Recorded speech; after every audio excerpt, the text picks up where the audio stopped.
జగన్మోహన్ రెడ్డి ఒక్క జీవో ద్వారా 40,000 ఎకరాలు కొట్టేశాడు. ఎస్, మీరున్నది నిజమే. జగన్మోహన్ రెడ్డి ఒక్క జీవో తెచ్చి దాదాపుగా 40,000 ఎకరాల పేదల భూములను, ముఖ్యంగా దళితుల భూములను కొట్టేశాడు. అసైన్డ్ ల్యాండ్స్ను ఏదైతే యాజమాన్య హక్కులు కల్పిస్తూ జగన్మోహన్ రెడ్డి 596 జీవో తెచ్చాడో ఆ జీవో వెనక భారీ కుట్ర జరిగింది. ఈ 40,000 ఎకరాలు కూడా కేవలం 6 నెలల వ్యవధిలోనే చేతులు మారాయి. అందులో ఎన్నికలు దగ్గర పడిన సమయంలో దీన్ని మరింత వేగవంతం చేసి భూములను విజయవంతంగా కొట్టేశారు. దీనికి కలెక్టర్ల మీద లేకపోతే ఇతర రెవెన్యూ శాఖ అధికారుల మీద తీవ్రస్థాయి ఒత్తిడి తెచ్చి, అంటే వాస్తవాలను కూడా పరిశీలించకుండానే అనేక చోట్ల రిజిస్ట్రేషన్లు కూడా జరిగాయి. ఈ విషయం వెల్లడించింది కూడా ఎవరో కాదు, నాడు జగన్మోహన్ రెడ్డితో అంటగాగినటువంటి రిజిస్ట్రేషన్ శాఖ ఐజీ రామకృష్ణ. వాస్తవానికి ఇప్పుడు మనం మాట్లాడుకునే ఈ ఏదైతే ఆ రిజిస్ట్రేషన్ ఉందో, ఈ రిజిస్ట్రేషన్లు చెయ్యాలి అని చెప్పి జీవోలు విడుదల చేసిన వ్యక్తి ఈ ఐజీ రామకృష్ణే. ఈయన ఆధ్వర్యంలో జీవోలు విడుదల చేస్తేనే ఆ అధికారులు కానివ్వండి, వైసీపీ నేతలు కానివ్వండి 40,000 ఎకరాలు కొట్టేశారు. పేదల భూములను అతి కారు చౌకగా కొట్టేశారు. దీనికి ఏం చేశారు, 2023 కంటే 20 ఏళ్ల ముందు, అంటే ఆ తేదీకి 20 ఏళ్ల ముందు కేటాయించినటువంటి అసైన్డ్ ల్యాండ్స్ ఏవైతే ఉన్నాయో వాటిని అమ్ముకోవచ్చు. వాస్తవానికి జీవో తీసుకురావడానికి, వాస్తవానికి ఇది ఒక క్విట్ ప్రోకో. జగన్మోహన్ రెడ్డి అంటాడు కదా క్విట్ ప్రోకో అని, అలాగే ఇది ఒక క్విట్ ప్రోకో. ఏంటి అంటే ఈ చట్టం తీసుకురావడానికి ముందే అతిపెద్ద కుట్ర జరిగింది. ఎవరైతే దళితులు ఉన్నారో, అసైన్డ్ భూమ్స్ ఉన్నాయో వారి నుంచి ముందుగానే ఒప్పందాలు చేసుకున్నారు. ఇందులో మాజీ సీఎస్గా ఉన్నటువంటి జవహర్ రెడ్డి, ఆయన కొడుకు కూడా ఇందులో ఉన్నారు. గతంలోనే జనసేన నేత మూర్తి యాదవ్ అనేక ఆరోపణలు చేశాడు. ఈ రోజుకి కూడా దాని మీద వాళ్ళు సమాధానం చెప్పలా. తదుపరి విచారణ అయితే జరుగుతుంది. ఇదేమి ఇక్కడితో ఆగిపోలా, అసలు కాదు ఇప్పుడే మొదలు కాబోతుంది. వీళ్ళు ఏం చేశారంటే ఈ జీవో వస్తుందని తెలిసి ముందుగానే ఈ అసైన్డ్ భూములు కొనుగోలుకు ఒప్పందం చేసుకున్నారు. సాధారణంగా ఎప్పుడైతే దీనికి యాజమాన్య హక్కులు లేవో అప్పుడు రేట్లు ఉండవు, తక్కువ రేట్లు ఉంటాయి. ఎకరం మహా అయితే 20,000కి, 50,000కి, లక్షకి, లక్షన్నరకి, 2 లక్షలకి, అంతకంటే తక్కువే ఉంటాయి. సో ఇలాగా అసైన్డ్ భూములను తక్కువ రేటుకి ముందు ఒప్పందం చేసుకున్నారు పత్రాల మీద.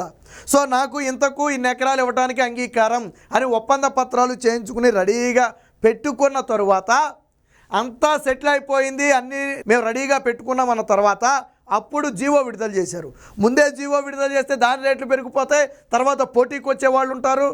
కాబట్టి ముందే వైసీపీ నేతలు, కీలక అధికారులు, ఇందాక చెప్పినట్టుగా జవహర్ రెడ్డి కూడా అందులో ఉన్నాడు, ముందుగానే భూములను దగ్గర పెట్టేసుకుని జీవో విడుదల చేసిన తర్వాత వీళ్ళని రిజిస్ట్రేషన్ శాఖకు తీసుకెళ్ళిపోయి రిజిస్ట్రేషన్ చేయించేసుకున్నారు.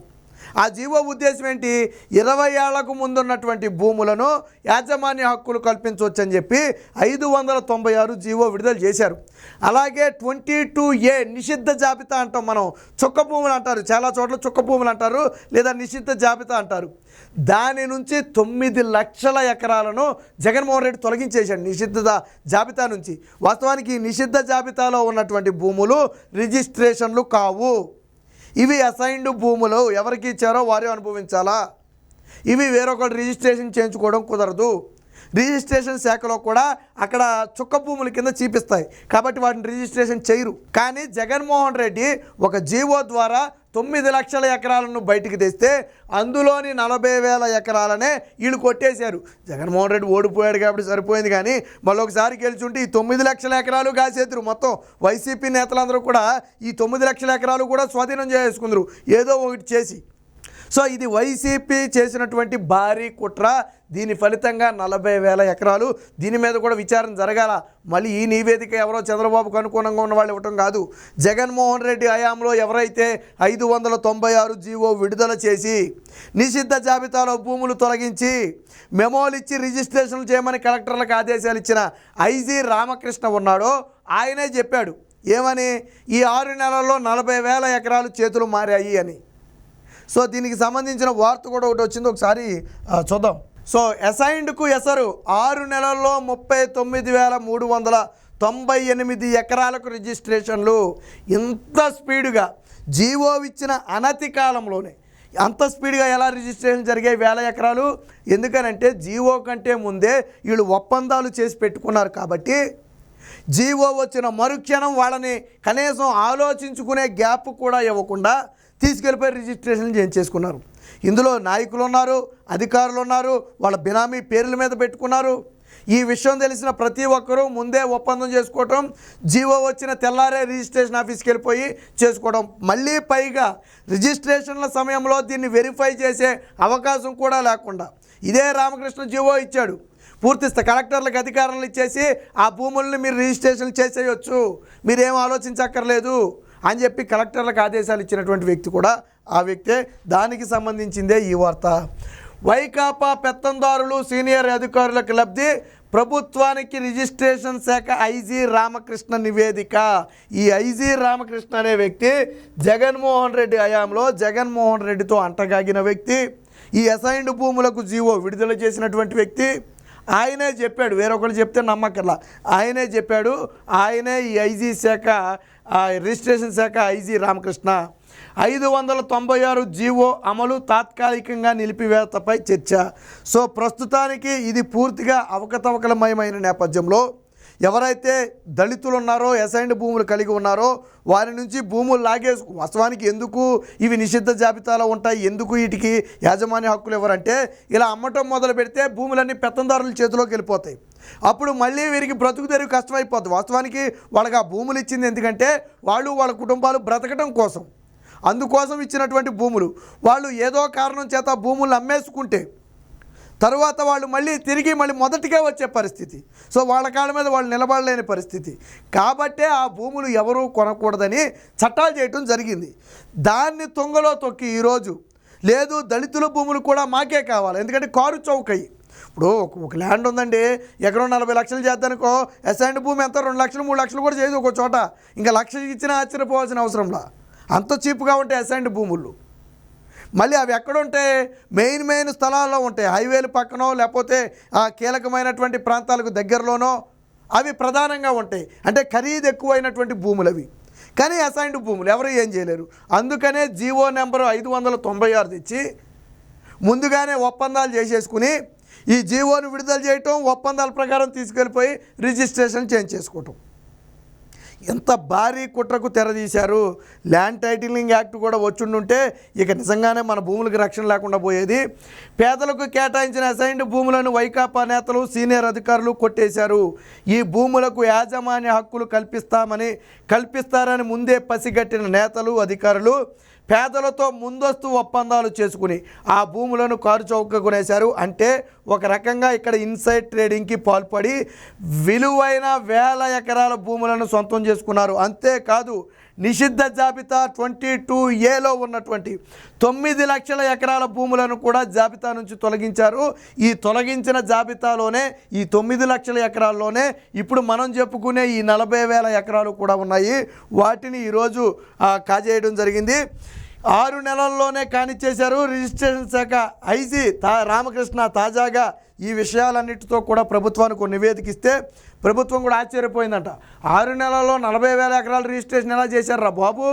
ఆల్రెడీ జీవో వచ్చిన తర్వాత అంత ఈజీగా రిజిస్ట్రేషన్లు అవ్వవు, దానికి పోటీ పెరుగుద్ది కదా, అమ్మేవాళ్ళు కూడా కొంచెం సంకోచిస్తారు కదా, ఎప్పుడైనా అమ్ముకోవచ్చని, ఒకేసారి ఎందుకు అమ్ముకుంటారు అని చాలామంది ఆశ్చర్యపోతే అసలు విషయం అర్థమైంది ఏంటంటే, సార్ ఇవి జీవో వచ్చాక కొన్నాయి కాదు, జీవో రావటానికి ముందే ఒప్పందం చేసుకున్నాయి, అందుకనే ఈజీగా కొనగలిగారు.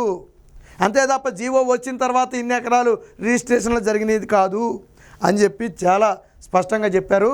అంటే ఒక పకడ్బందీగా హడావిడిగా రిజిస్ట్రేషన్లు సాగించేందుకు 2023 జూలై 31వ తేదీ నాటికంటే 20 ఏళ్ళు ముందున్న అసైన్ చేసిన వ్యవసాయ భూములను అమ్ముకునే వెసులుబాటు కల్పిస్తూ గత ఏడాది అక్టోబర్ 27న వైకాపా ప్రభుత్వం గెజిట్ నోటు జారీ చేసింది. దానికి అనుగుణంగా మార్గదర్శకాలు ఇస్తూ 596 జీవోను కూడా విడుదల చేసింది.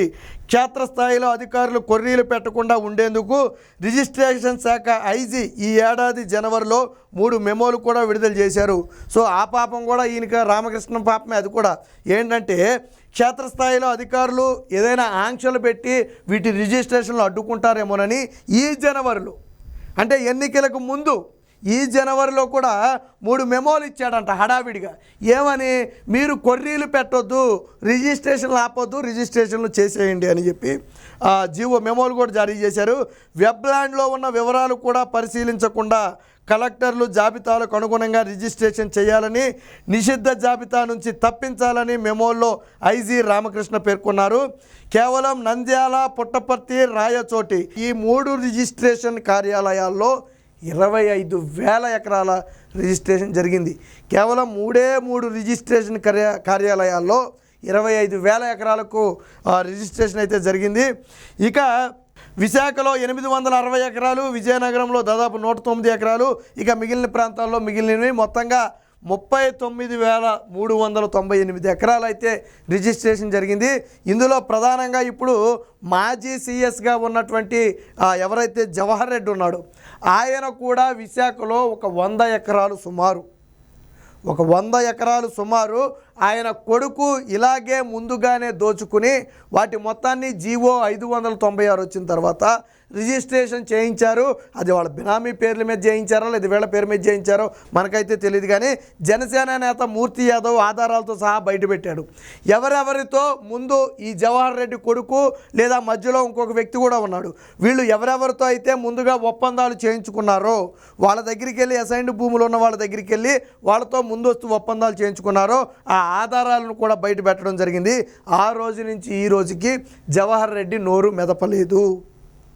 దీని మీద పూర్తి స్థాయి విచారణ జరగాలి. ప్రభుత్వం కూడా శ్వేతపత్రం విడుదల చేసిన తర్వాత ఈ 40,000 ఎకరాలు కొనుగోలు చేసింది ఎవరు అనే వివరాలు బయటికి తీసి మొత్తంగా కూడా పూర్తి స్థాయి విచారణ జరిపితే అసలు అవకతవకలు బయటపడే అవకాశం ఉందని చెప్తున్నారు. ఏది ఏమైనా జగన్ పాలనలో అడ్డగోలుగా భూములు దోచుకున్నారు అనటానికి ఈ అసైన్డ్ భూముల దోపిడీయే ఒక ఉదాహరణ.